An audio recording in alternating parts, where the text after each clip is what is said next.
अच्छा जी, अस्सलाम वालेकुम। Let's see. um, I think we're live. Okay. अच्छा जी, एक सेकेंड में बस हम शुरू कर रहे हैं. I'm going to share this. Promise to share this with a friend, and then we're starting.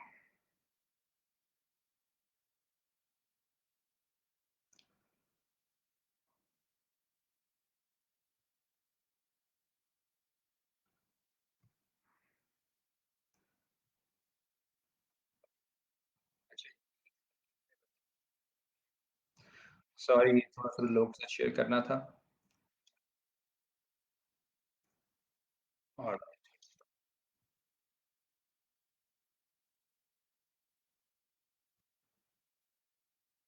Okay everyone, so welcome, अस्सलाम वालेकुम सबको.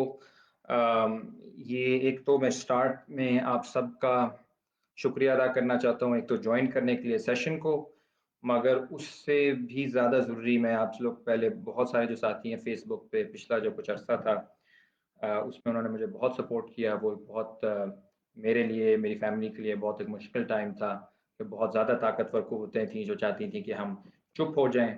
और जिस तरह मेरी एक तीसरी एक दफ़ नौकरी का मसला हुआ, और ये बहुत मुश्किल इशू इसलिए भी था क्योंकि एक तरह से उनकी कोशिश यही है कि मेरा करियर जो है पाकिस्तान में ख़त्म हो जाए, लेकिन करियर के लिए ना हमने पहले कभी कुछ उस ज़्यादा किया है.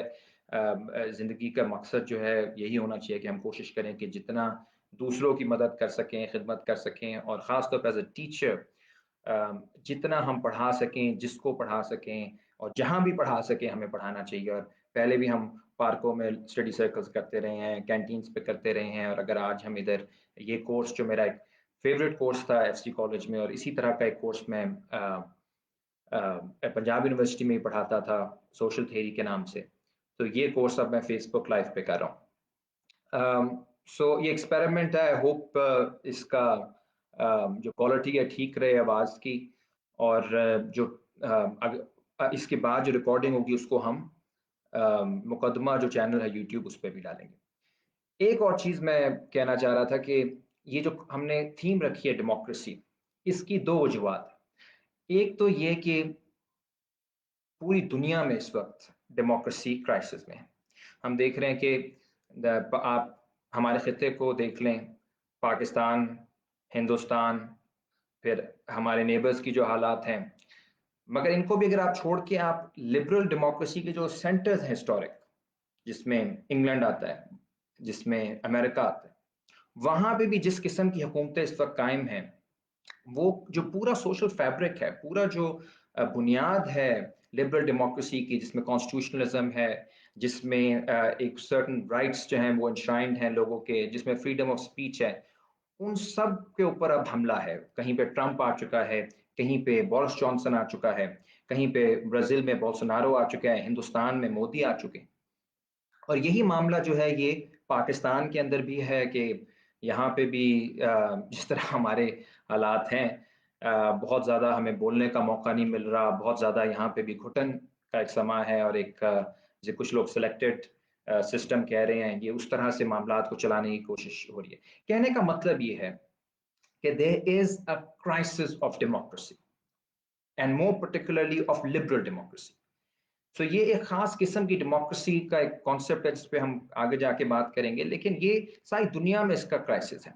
और उससे भी बढ़ के एक क्राइसिस ये है कि ना सिर्फ रुजती कुव्वतें हुकूमत में आ रही हैं जगह जगह, बल्कि जो तरक्की पसंद कुव्वतें हैं या लिबरल फोर्सेस हैं या जो रवायती तरक्की पसंद पार्टियां हैं, वो बिल्कुल ही हर जगह नाकाम नजर आ रही हैं. मोदी को रोकने में कांग्रेस नाकाम है, हमारी पॉलिटिकल पार्टीज जो हैं वो इस वक्त इस सेटअप को रोकने में नाकाम है. अमेरिका के अंदर डेमोक्रेटिक पार्टी का बहुत गहरा बहरान चल रहा है, अमेरिका इंग्लैंड के अंदर लेबर पार्टी का चल रहा है. तो ये आपको, और इवन फ्रांस के अंदर इस वक्त जो है वो एक पार्टी लेस एक लीडर है मैक्रों, जो ट्रेडिशनल पार्टी है वहां पे प्रोग्रेसिव जिसे सोशलिस्ट पार्टी कहते हैं, वो उसका भी बहरान बहुत शदीद है. So we are passing through an era of deep deep crisis of liberal democracy.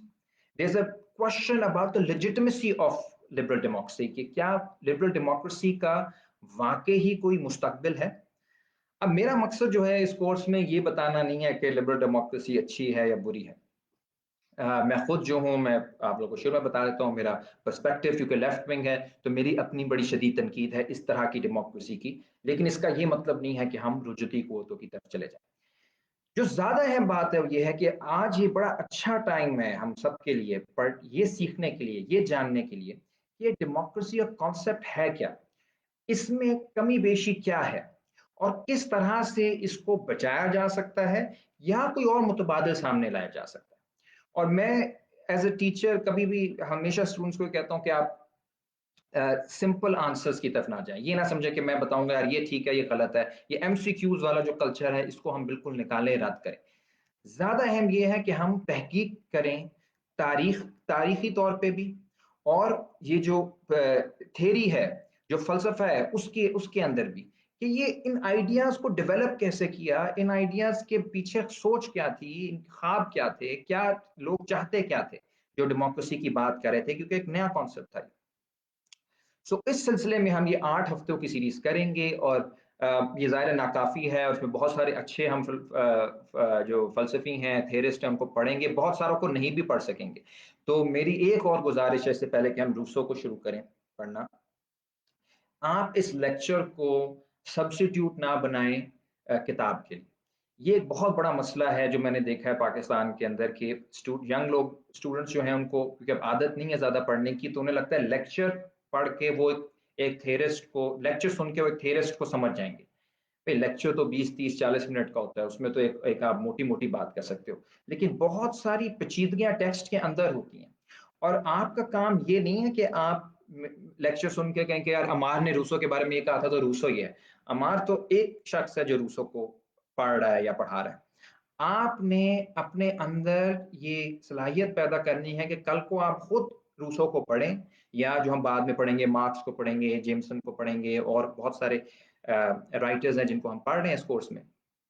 आप आगे आके असल जो विक्ट्री है मेरे नज़दीक एक टीचर की, वो ये नहीं है कि वो कहे कि यार स्टूडेंट्स मेरी वाली बात कर रहे हैं, बल्कि असल विक्ट्री ये है कि कल को कोई स्टूडेंट आके ये कह सके कि सर जो आपने बात की थी, जिस तरह से आपने पढ़ाया था, मैंने अपनी तहकीक के ज़रिए ये समझा है कि ये नाकाफ़ी बात थी या इसमें ये कमी थी, तो मेरी ये तनकीद है आपके थ्योरी पे।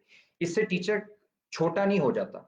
यहाँ पे तो ये होता है कि टीचर्स अक्सर कहते हैं कि अल्हम्दुलिल्लाह मैं 30 साल से पढ़ा रहा हूँ, मुझसे आगे मेरा आज तक कोई स्टूडेंट नहीं गया। नहीं, हमें इस चीज़ को छोड़ना है और ये सोचना है कि हम कह सकें कल को कि यार जिन स्टूडेंट्स को हमने पढ़ाया था, जिन्होंने हमसे गुफ्तगू की, वो आज हमसे बहुत आगे हैं फ़लसफ़े में भी, थ्योरी में भी, और बहुत सारी ऐसी इस तरह से रीड कर रहे हैं चीज़ों को जिस तरह से हम नहीं कर सके। तो please read these theorists on your own.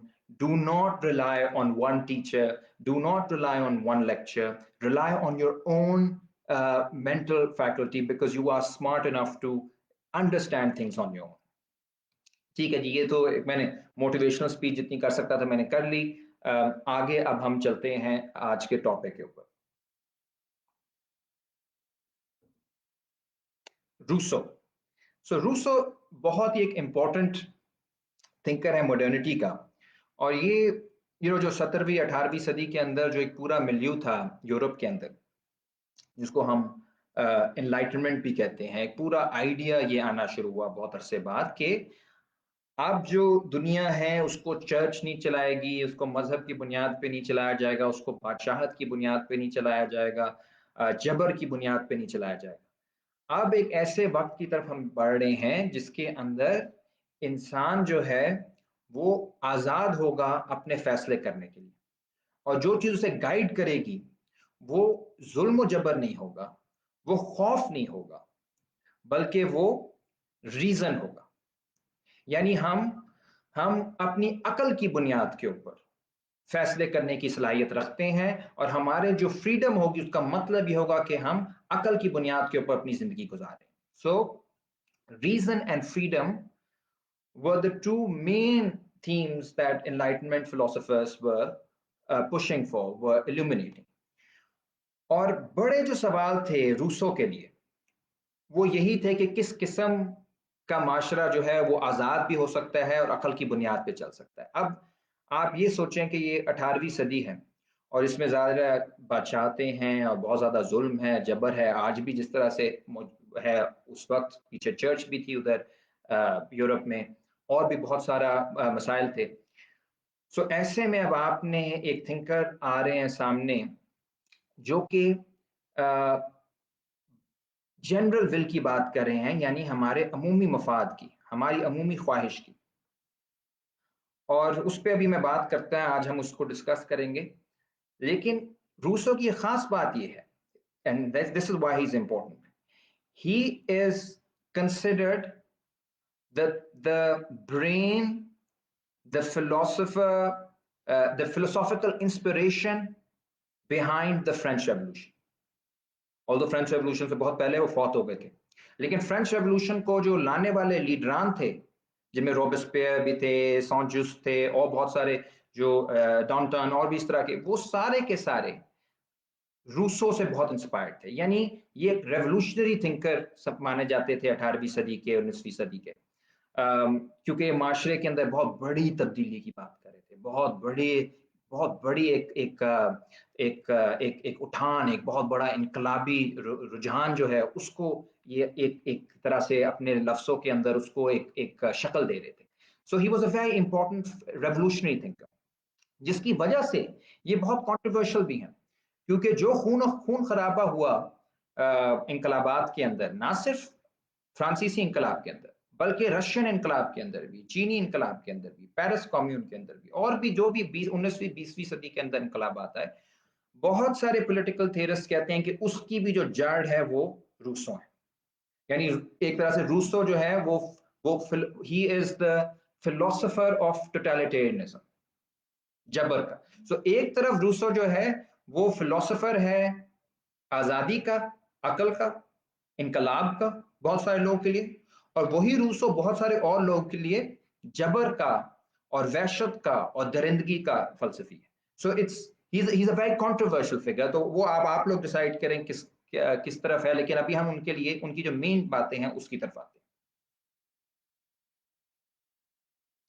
तीन चीजें रूसो के लिए, तीन बड़े सवाल, मैं उन पे सिर्फ फोकस करूंगा जो रूसो के लिए बहुत इंपॉर्टेंट है।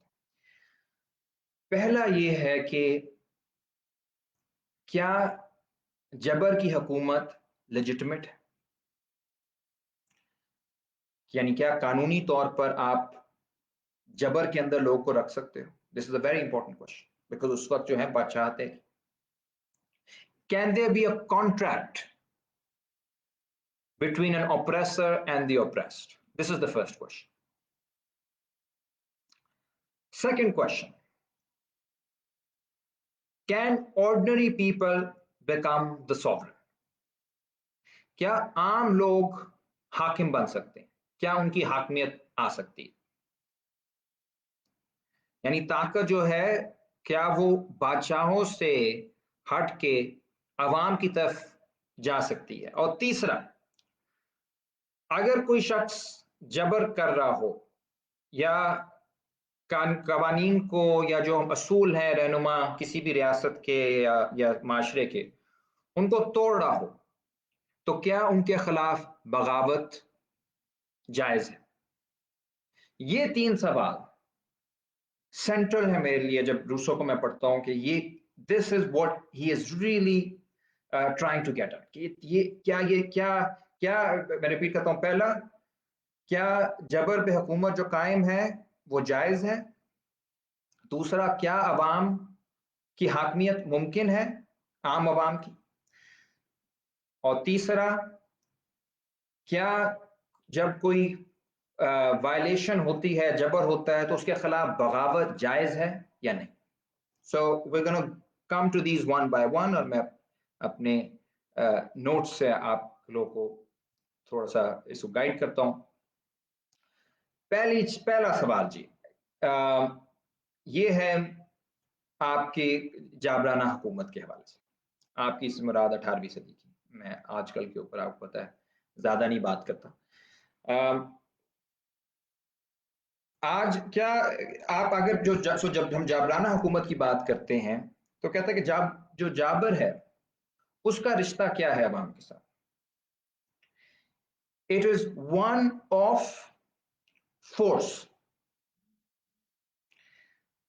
कहता किसी भी जाबर का और किसी मजलूम का, किसी भी जो हाकिम है और महकूम है उनका, किसी भी मालिक का और गुलाम का जो रिश्ता है वो कंसेंसुअल नहीं हो सकता, वो कंसेंट की बुनियाद पे नहीं हो सकता, उसमें लेन देन नहीं हो सकती। जो बुनियाद है इस रिश्ते की वो क्या है? वो है जबर, force.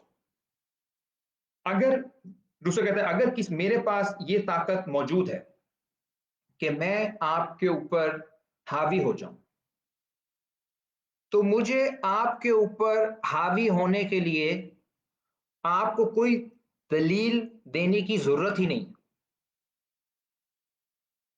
I do not need to give you any justification for overpowering you, because power in itself becomes the justification. Power खुद, ताकत खुद दलील बन जाती है।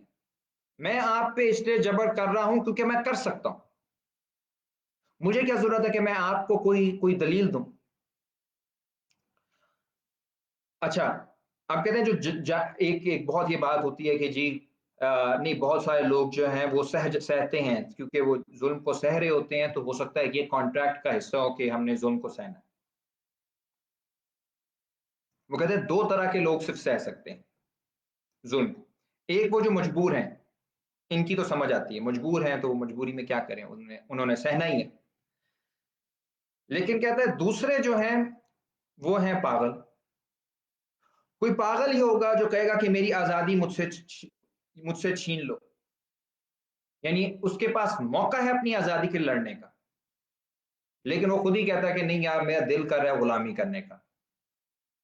और अगर पूरी कौम इस तरह की बन जाए, जो पूरी कौम गुलामी को तस्लीम कर ले, तो कहता है पूरी कौम फिर पागलों की कौम है। ये कहता है nation of fools, that is Rousseau's term, nation of फूल्स।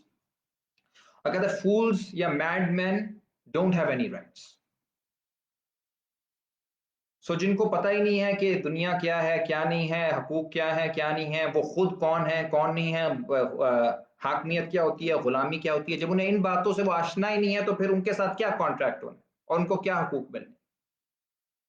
वो कहता है the only other explanation is that people are quiet because they are afraid. लोग खामोश हैं क्योंकि वो खौफजदा है। Fear is the most important element of tyranny.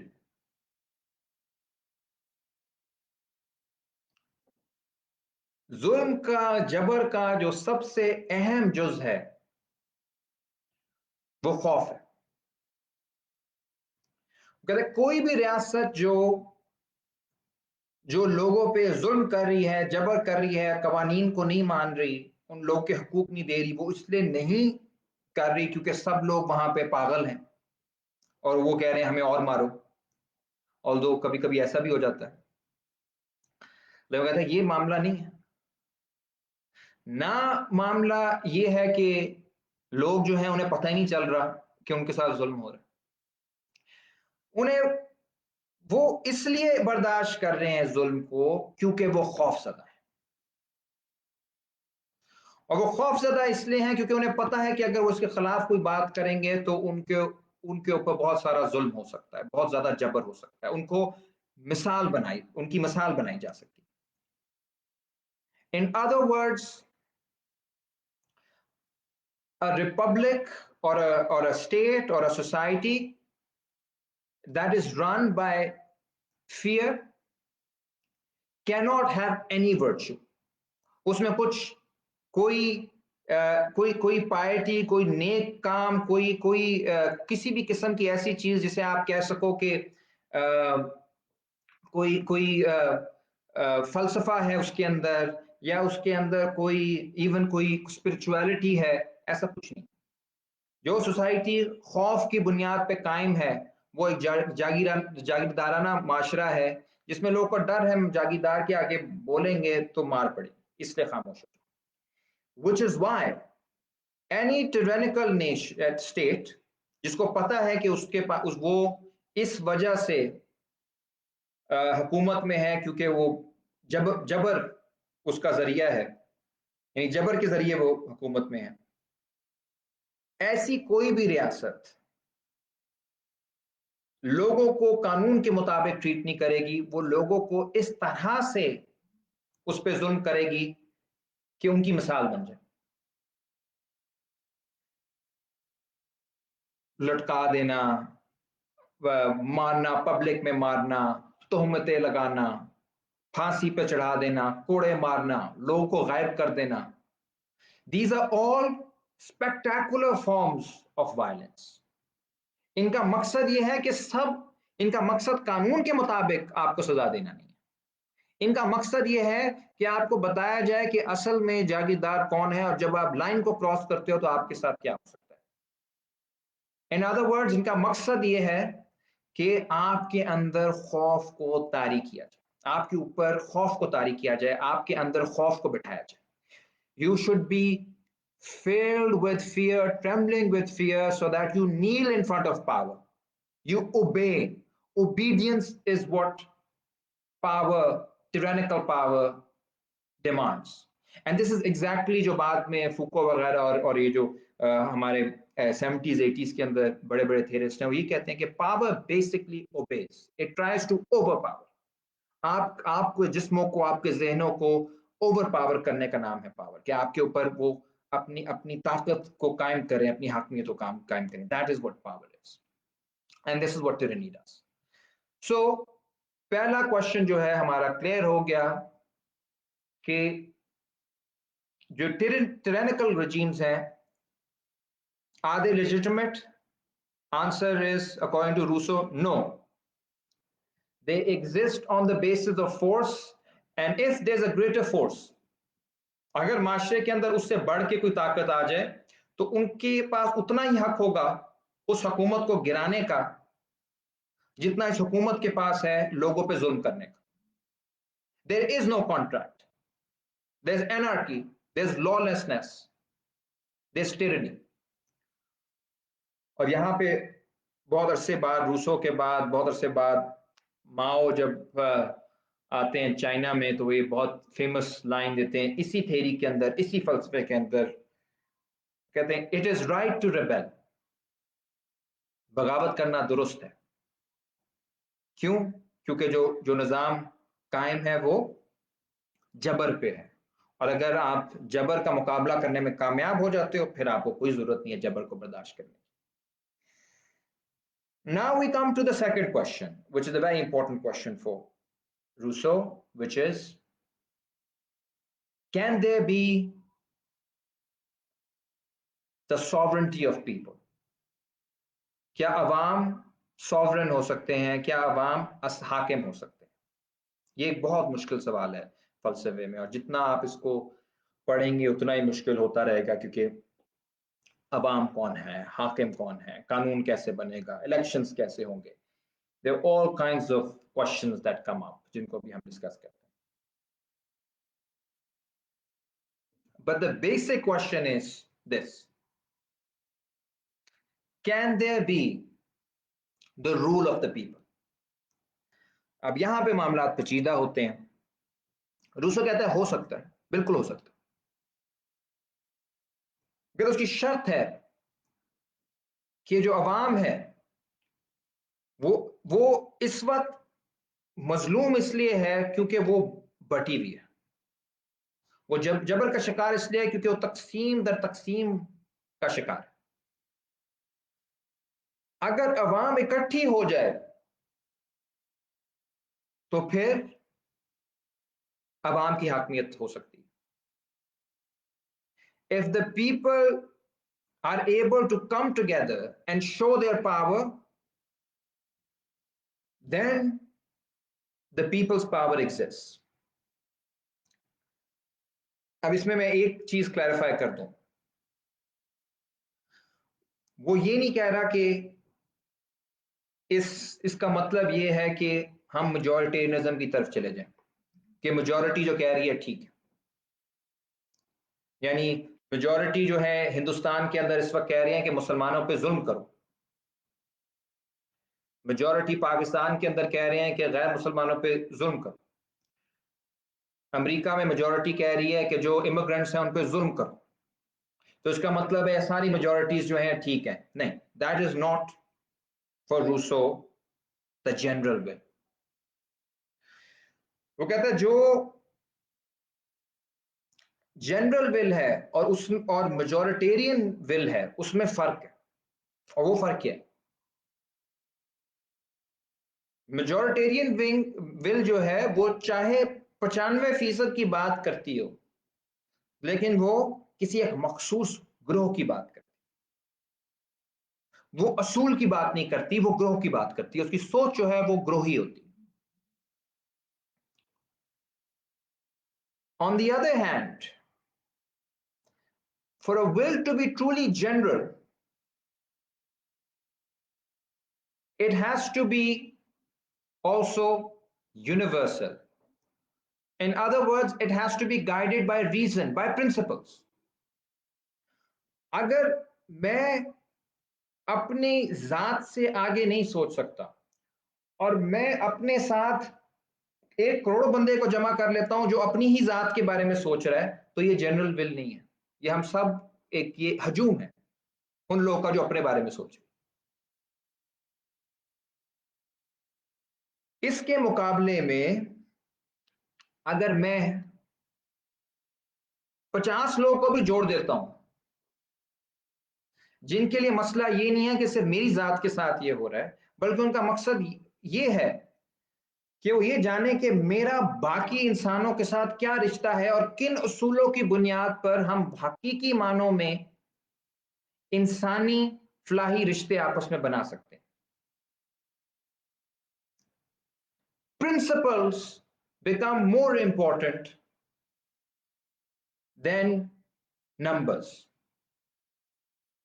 सो ये अभी आगे टेंशन हम एंड में जब बात करेंगे रूसों के अंदर जो टेंशन है नंबर्स की और असूलों की, वो बड़ा एक इंपॉर्टेंट टेंशन है।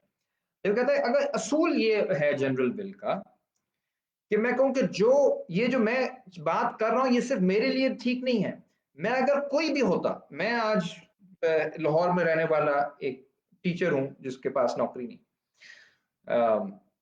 लेट्स से मैं मेक्सिको में होता, मैं बलूचिस्तान में होता, मैं दिल्ली में होता, मैं इंग्लैंड में होता, मैं जो बात कर रहा हूं जो असूल उसमें उसमें वाजे कर रहा हूं वो उन तमाम सिचुएशंस के अंदर वो असूल जो है वो ठीक होता, क्योंकि उसकी खासियत ये होती कि वो इंफरादी मफाद को सामने ना ला रहा होता बल्कि इज्तमाई मफाद पर मबनी होता। It is the common interest, the general interest which is central. If you do not pay heed to the general interest, then you are focusing on particularism, इंफरादी या निजी आपका जो मफाद है, और निजी मफाद जो है वो करप्शन की तरफ आपको ले जा सकता है, उसमें मेरे साथ लाख बंदा आ जाए, करोड़ आ जाए, कोई फर्क नहीं पड़ता। लेकिन जो इज्तमाई फायदा है किसी कौम का, किसी माशरे का या इंसानियत का, उसमें चाहे मैं अकेला हूं, उसकी जो वैल्यू है वो उस सब से ज्यादा है, और ये एक बुनियादी फर्क है between the particular and the general bit. So this is a key point. इसी में एक और वो पॉइंट ये करता है कि अगर sovereignty belongs to the people, तो वो सॉवरेंटी कैसे सामने आती है? वो आती है when people demonstrate a will, जब लोग मिल के अपनी ख्वाहिश का, अपनी चाहत का इजहार करते हैं। वो कहता है खामोशी जो है, जो वो जगह कहता है कि मैं आपको बताता हूँ एग्जैक्ट क्या कहता है, जो हाँ वो कब्रिस्तान की बात करता है, कहता है कब्रिस्तान में भी खामोशी है, तो वो का आपको अमन है, उसमें सब लोग खुश हैं? नहीं, होना ये चाहिए कि अगर आपको जनरल विल बनानी, अगर आपने लोगों ने दिखाना है कि उनकी ख्वाहिश है, उनको उसका इजहार करना पड़ेगा। Demonstration is central to the creation of general will. आप अगर कोई अवाम ने बताना है कि उसकी ख्वाहिश क्या है, तो उसको निकलना पड़ेगा, उसको दिखाना पड़ेगा, बताना पड़ेगा, मुजाहिरा करना पड़ेगा। डेमोन्स्ट्रेशन इज की। देर कोई वो कहता है कोई ये थ्योरी में नहीं आप बता सकते, खामोशी में नहीं बता सकते। ये फिलोसॉफिकल सवाल नहीं है, ये प्रैक्टिकल सवाल है। क्या किसी कौम ने अपनी जो चाहत है, अपनी जो ख्वाहिश है, अपने जो मुतालबात है, उनका इजहार किया या नहीं? या वो खामोश है, या वो निजी मफादात में बहुत ज्यादा फंसे हुए हैं, वो डीले कर रहे हैं, वो कॉम्प्रोमाइज कर रहे हैं, या वो खुल के बता रहे हैं कि हमारे जो मसाइल हैं वो ये हैं? This is the key difference. General will has to be demonstrated. It cannot be assumed. दूसरी तरफ अवाम जो है वो, आपको जनरल विल तब तक नहीं आती जब तक अवाम उसका इजहार नहीं करती, राइट? वो इससे भी उल्ट, वो कहता है इससे उल्ट बात भी सच है। कहता अवाम भी तब तक अवाम नहीं होती जब तक वो अपनी ख्वाहिश का, अपनी चाहत का, अपनी विल का इजहार नहीं करती। It is only an aggregate of a lot of people. एक हजूम है अवाम का, एक लोगों का, मगर वो अवाम नहीं है इन द पॉलिटिकल सेंस। 5 7 8 10 लोग साथ बैठे हुए हों तो वो एक फोर्स नहीं है, उनके अगर आपस में रिश्ता कोई नहीं है तो वो इंडिविजुअल्स हैं। वो कहते हैं जनरल विल तभी आएगी जब अवाम निकलेगी, और अवाम भी तभी बनेगी जब जनरल विल सामने आएगी। दोनों जो है लाजम मुलजुम, they are mutually dependent. So you cannot have a will without the people, or a people without a will. A people without the will are open to be manipulated. They are on their way to becoming slaves. वो वो लोग जो अपनी चाहत का इजहार नहीं कर सकते, वो गुलामी की तरफ जा रहे हैं। उन्होंने, उनका मुकद्दर ही गुलाम बनना है। सो अपनी विल को डेमोन्स्ट्रेट करना is essential in politics for Rousseau. और इसी सवाल में आखिरी बात वो ये करता है कि हम अगर तो हम वाकई चाहते हैं कि कोई जनरल विल हो, तो कहता है कि ये जरूर हो सकता है कि हमें एक हुकूमत की जरूरत हो, जो कि वो उसके ऊपर भी बात करता है बाद में, कोई बहुत खास बात नहीं करता मेरे नजदीक, लेकिन वो कहता है हुकूमत हमें चाहिए, हमें कोर्ट्स चाहिए, सब चीजें चाहिए। लेकिन कहता है हुकूमत का वाहिद काम ये है कि वो अवाम के जो फैसले, अवाम की चाहत जो है, जो जनरल विल है, उसके ऊपर इंप्लीमेंट करे। अगर वो ये नहीं करती तो अवाम जो है उसके पास हक है कि वो उसको हटाए, उस हुकूमत। और उस पर मैं तीसरे सवाल में आता हूं। लेकिन जो एक इंटरेस्टिंग बात इसमें यह है कि sovereignty can only belong to the people, not to the state. And this brings me to the third question. अगर कोई हुकूमत ऐसा ना करे, अवाम से अपने आप को दूर कर ले, अवाम से लड़े, तो क्या उसके पास हक रहता है हुकूमत करने का? अब ये इंटरेस्टिंग सवाल है, क्योंकि देखिए हुकूमत जो आई है, हो सकता है वोटों पे आई हो सकता है लोगों की सपोर्ट से आई हो, लेकिन वो अवाम ही के खिलाफ एक्ट कर रही हो। In other words, in Rousseau की लैंग्वेज में, जो इनफरादी निजी मफादात हैं वो काबिज हो चुके हों उस हुकूमत में, तो फिर अवाम क्या करे? Should the people accept this form of tyranny और शुड दे रिबेल? तब इधर मैं पीछे जो अभी मैंने बात की थी उसके ऊपर थोड़ी सी फिर से दोहराऊं, क्योंकि मेरे ऊपर भी एक सेडिशन का केस है, तो सेडिशन के ऊपर मैं थोड़ी सी बात करूं।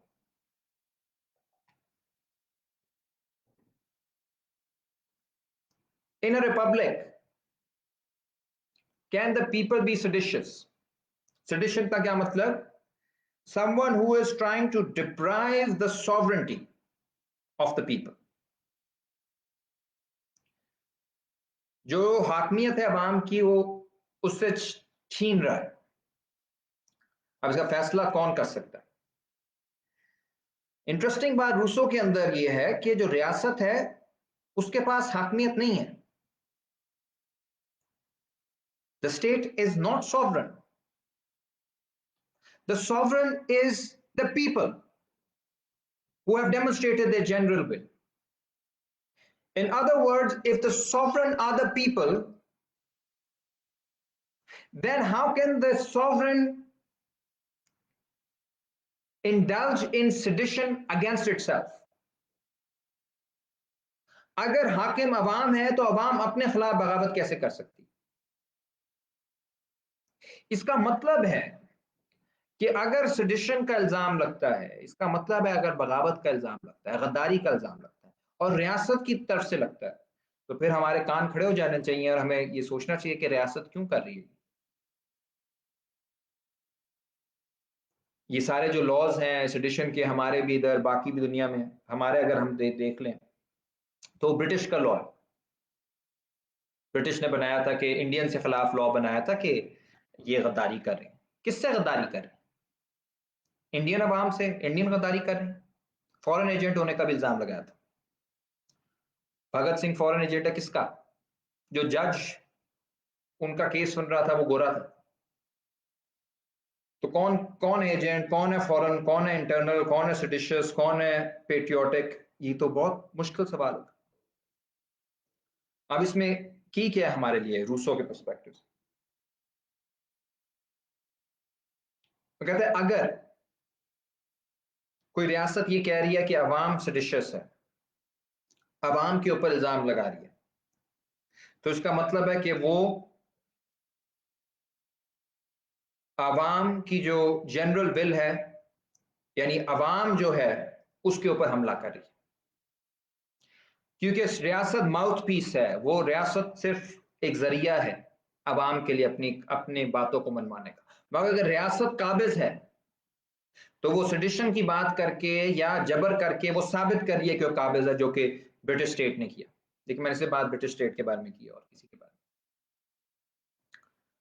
जो काबिज है वो रियासत, वो कब्जा करके बैठी है, वो लोगों के ऊपर तोहमतें लगा रही है, लोगों के ऊपर टॉर्चर कर रही है, लोगों को मार रही है, लोगों को फैंटी लगा रही है। ये सारी कॉलोनियल जो पुलिस बनी, कॉलोनियल मिलिट्री बनी, कॉलोनियल जुडिशरी बनी, ये सारी दुनिया में बनी। इसके मामला क्या थे? इसके मामला यही थे कि आपने लोगों पे जुल्म करना। ये नहीं था कि हम आए हैं इंडिया में तो अब हमने आके लोगों की जो यहाँ पे राय है, जो उनकी उम्मीदें हैं, उमंगे हैं, उन्हें पूरा करना है। उनका था हमने आके, हम जिस वजह से आए हैं, हम आए हैं, अब जो हमारी बात नहीं मानता उसको फैंटी लगानी। There was no general will, there was only tyranny and force. So we're living for a very long time, we're living under tyranny. और वो उसकी एक मिसाल देता है कि अगर आपने पता करना है कि आप वाकई टिरनी में रह रहे हो तो आप एक और एक्सपेरिमेंट कर सकते हो। और वो एक्सपेरिमेंट बड़ा सिंपल है। वो ये है कि आप देखो कि जो कवानीन बनते हैं अहम, वो क्या आम हालात में बन रहे हैं या आपके हाकिम, आपके कवानीन जो हैं वो इमरजेंसी के अंदर बना रहे हैं, इमरजेंसी लॉज के अंदर। जाबिर जो है, कहता है जो जाबिर है वो हमेशा पसंद करेगा कि अपने वो जो कवानीन है वो इमरजेंसी के अंदर बनाए। बड़े बड़े फैसले इमरजेंसी के अंदर ले। क्यों? क्योंकि उस वक्त आप जुबान बंदी कर सकते हो, उस वक्त आप कह सकते हो जी खतरा है, रियासत को खतरा है, मुल्क को खतरा है, बैरूनी खतरा है। हालांकि रूसो कहता है कि अगर बैरूनी खतरा है तो अगर अवाम साथ हो तो उससे लड़ा जाना चाहिए। वो ये नहीं कह रहा कि जी बैरूनी खतरे को आपको आओ बिस्मिल्लाह आके हम पे हमला करो, वो कह रहा है बिल्कुल लड़ना चाहिए। मगर अगर आप उस लड़ाई से बढ़कर कानून साजी करना शुरू कर देते हो, उससे बढ़कर आप अपने मुखालफिन के ऊपर केसेस बनाना शुरू कर देते हो, उन्हें जेलों में डालना शुरू कर देते हो, टॉर्चर करना शुरू कर देते हो, then you are crossing a line, then you are pushing the system, the republic into from a republic of freedom, let's say, to a republic of tyranny, a republic of fear. आप मकसद खो देते हो उस रियासत का, उस पूरी पूरी सिस्टम का। और ये कई जगहों पे हो रहा है, इंडिया में हो रहा है, इजिप्ट में हो रहा है, अमेरिका में हो रहा है। इस वक्त अमेरिका में भी आपने देखा होगा जिस तरह की बातें वो कर रहे हैं इमिग्रेंट्स के खिलाफ और स्याह फाम लोग खिलाफ। ट्रंप ने एक पॉइंट पे कहा कि जब से आप हम अपने अपने हकूक के निकले, जब जॉर्ज फ्लॉयड को शहीद, मैं कहूँगा शहीद कर दिया गया, उनको जिस तरह से मारा, वो उसके बाद उनका कि ये जो ये बदमाश हैं और हम अगर इन्होंने कोई इस तरह के मुजाहरे किए, लूटिंग की, तो फिर हम शूटिंग करेंगे। तो ये क्या है? ये रियासत ये कह रही है कि हम अवाम की नहीं सुनेंगे, हम अपने आप को बचाएंगे, state for state's sake. And that is a key issue. And then I'll end by saying, Rousseau thinks if that is the case, अगर tyranny आ जाती है तो फिर अवाम को क्या करना चाहिए? अवाम को उससे लड़ना चाहिए। अवाम उसे एक्सेप्ट सिर्फ स्ट्रेटेजिकली करे, जाहिर है हमने पैसा भी कमाना है, हमने लोगों का अपने फैमिलीज का भी ख्याल रखना है, हमने अपनी जिंदगी भी बचानी है, सब कुछ अजीज है। स्ट्रेटेजिकली हमें कॉम्प्रोमाइज करना पड़ता है, हर इंसान को करना पड़ता है, मगर हम कभी भी नजरियाती तौर पे इस गंद के साथ कॉम्प्रोमाइज ना करें।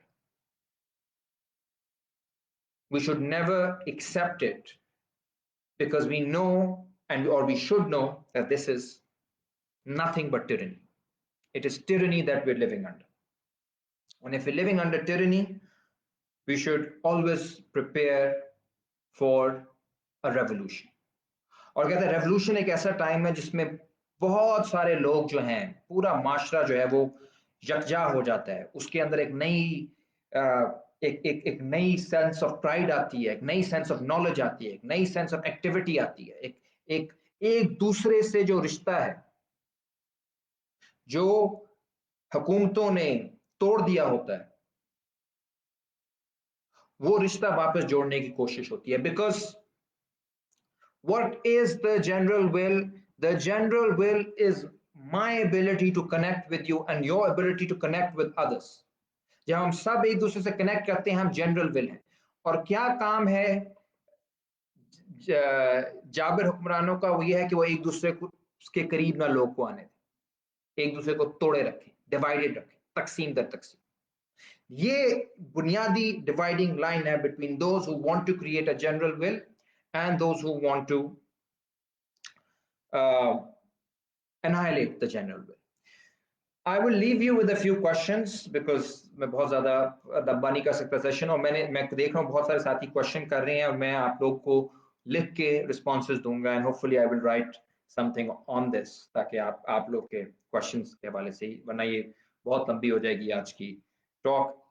और बिजली का भी इधर कोई वो नहीं है, आपको पता पक्का नहीं है कि आएगी कि नहीं। But I just leave with a few questions जो माइंड में आते हैं। पहली बात जो आप लोग अपने जहन में रखें, मेजॉरिटेरियनिज्म। मेजॉरिटेरियनिज्म अगर आ जाती है और वो विल ऑफ द पीपल के नाम पे आती है, फिर हम क्या करें? फिर ये सवाल आएगा कि यार आप कौन होते हो कहने वाले कि विल ऑफ द पीपल नहीं है, क्योंकि आप बहुत रीजनेबल हो, आप बहुत बड़े फलसफी हो, आपको पता है क्या विल है क्या नहीं है। लाखों लोगों ने ट्रंप को इलेक्ट किया है, जिस मर्जी गधे को लोग इलेक्ट करें उनकी मर्जी है, आपको आप कौन, क्या आप प्रोफेसर हो इसलिए आपके पास हक है? ये एक बिल्कुल सवाल है, इसके ऊपर आप सोचें, इसके ऊपर हम बात करेंगे कि रीजन का क्या है। दूसरा एक और बात है कि जब जनरल विल होगी तो उसका एक फायदा रूसो बताता है कि मुझे ये पता होगा कि यार हम सब का मफाद साझा है, मैं अपने कुछ ज़ाती जो मफादात हैं उन्हें कम कर रहा हूँ ताकि मुझे प्रोटेक्शन मिले, और प्रोटेक्शन क्या क्या मिले कि मेरी फोर्स बढ़ जाएगी अपने आप को डिफेंड करने के लिए, सब हम साथ हो। लेकिन अगर कोई नहीं मानता, कोई कहता है मैं इस बात को नहीं मानता, ये फजूल फैसला है, तो फिर क्या जनरल बिल के खिलाफ अगर कोई इंडिविजुअल चला जाए तो फिर उसके साथ क्या होना चाहिए? उसके लिए रूसो बड़ी अजीब-ओ-गरीब बात करता है, वो कहता है कि अ, अगर कोई इंसान नहीं मानता तो फिर उसको हमें मनवाना पड़ेगा, क्योंकि अब सबका उसमें मफाद जुड़ा हुआ है। अगर वो नहीं मानता, लेट्स से हम कह रहे हैं जी फ्री एजुकेशन होनी चाहिए, और एक बंदा जो है वो प्राइवेट स्कूल बना देता है बहुत महंगा, और सबने फैसला किया हुआ है कि हमने सिर्फ पब्लिक करना है, तो उसे रोकना जो है वो बिल्कुल ठीक होगा। उस पर फोर्स इस्तेमाल करना जो है, जबर इस्तेमाल करना बिल्कुल ठीक होगा। क्यों? वो कहता है इसलिए क्योंकि हम अब वो उस असूल की नफी कर रहा है जो जो पूरे माशरे ने, पूरी कौम ने फैसला किया कि हर बच्चे को आला तालीम मिलनी चाहिए, म्यारी तालीम मिलनी चाहिए, और तबकाती फर्क नहीं होना चाहिए। और ये रूसो तबके की बात करता है, कहता है कि इतना अगर ऐसा माशरा हो जिसमें बहुत अमीर और गरीब हो तो फिर कोई किसी को खरीद लेगा, तो बराबरी की बात करता है, इसलिए मार्क्स को बहुत पसंद है रूसो। सो वो कहता है कि आप इसके ऊपर अगर कोई इस तरह की चीज करता है कोई टीचर, तो कोई कोई प्रिंसिपल टीचर कोई इस तरह का बना देता है प्राइवेट कोई स्कूल जो कि बहुत महंगा है, तो फिर उसको रोकना जो है वो बरहक है। लेकिन उसको बड़े मजे की वो चीज इधर कहता है, वो कहता है कि जब हम उसको रोकेंगे तो हम एक्चुअली उसको बता रहे होंगे कि यार ये जिस माशरे में तुम्हारे बच्चे रह रहे हैं और आने वाली नस्लें रहेंगी, उस माशरे के लिए बुरा है इस तरह की चीज करना। ये फ्रीडम लोग की छीन लेगा, क्योंकि इसमें तबकाती फर्क आ जाएगा। और फिर एक सेंटेंस यूज करता है कि we will force him to be free, we will force him to be free. अब ये बड़ी बड़ी अजीब बात है कि आप किसी को आजाद होने पे फोर्स करो, ये क्योंकि वो असूलों से हट रहा है, तो फिर आप उसे फोर्स करो टू बी फ्री, क्योंकि वो जो चीज कर रहा है वो कल को अनफ्रीडम की तरफ लेके जाएगी, इसलिए आप उसे फोर्स करें। और फाइनल सवाल इसमें यह है कि क्या मुख्तलिफ लोगों की जो रिप्रेजेंटेशन है वो इम्पोर्टेंट है कि नहीं? क्या हम सब ने एक विल बनानी है और उसके आगे सबको सबमिट करना है, या मुख्तलिफ जो लोग हैं, मुख्तलिफ आरा हैं, मुख्तलिफ सोच है, उनकी नुमाइंदगी होनी चाहिए? और ये रूसो में और जो अगले हमारे थिंकर हैं मैडिसन, उनमें बुनियादी फ़र्क है, और ये बुनियादी फ़र्क है अमेरिकन रेवोल्यूशन में और फ्रेंच रेवोल्यूशन। क्या हमने मुख्तलिफ लोग के जो जो मफादात हैं उनकी नुमाइंदगी करनी है पार्लियामेंट में, या एक जो मफाद है जिसको हम कह सकें कि ये सब उन सब का मफाद है जो कि अपनी अकल से सोचे और इंसानियत के लिए सोचें, तो ये हमने उसको सपोर्ट करना है। यानी एक वर्कर भी हो, अमेरिका में वर्कर भी हो, बॉस भी हो, स्याह फाम भी हो, गोरा भी, सबकी नुमाइंदगी हो जाए और फिर कोई मिलकर कॉम्प्रोमाइज हो जाए।